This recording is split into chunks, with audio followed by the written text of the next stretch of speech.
Master చెప్పండి. తెలుగు భాషా దినోత్సవం.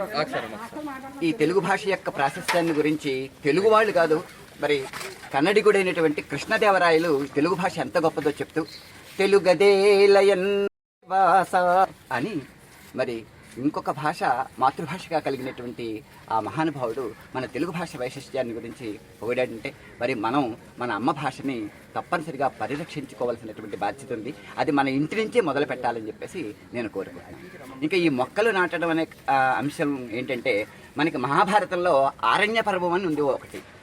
పాండవులు ఆ అరణ్యపర్వంలో అరణ్యవాసం 12 సంవత్సరాలు వాళ్ళు అరణ్యవాసం చేశారు కాబట్టే వాళ్ళకి ఆ ఔషధ గుణాలు, ఆ మొక్కలలో ఉన్నటువంటి ఔషధ గుణాలన్నీ వాళ్ళలోకి ప్రవేశించి వాళ్ళు అంత మరి శౌర్యవంతులుగా, బలవంతులుగా, మరి దీర్ఘాయుష్మంతులుగా వాళ్ళు తయారవటం జరిగిందనమాట. అందుకనే అటు రాముడు, సీత వాళ్ళు అరణ్యవాసం చేసినప్పటికీ, ఇక్కడ వీళ్ళు అరణ్యవాసం చేసినప్పటికీ అది వాళ్ళకి మరింత ఔన్నత్యాన్ని ఆపాదించిందే కానీ దానివల్ల వాళ్ళకి నష్టం జరగలేదు.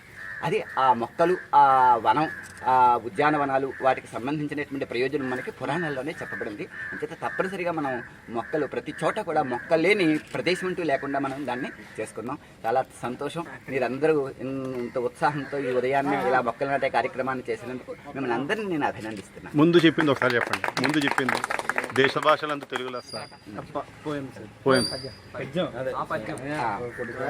మన తెలుగు భాష వైశిష్ట్యాన్ని గురించి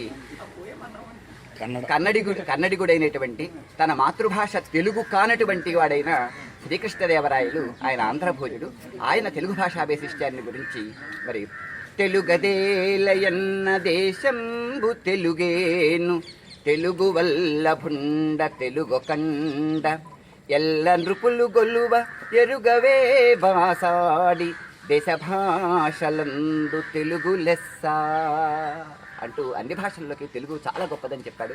దాన్ని మనం తెలుగు వాళ్ళమైనటువంటి మనం మన ఇంటి నుంచే ఆ తెలుగు భాషా వైశిష్ట్యాన్ని మనం అభివృద్ధి చేయడానికి ప్రయత్నం చేయాలి. అందరికీ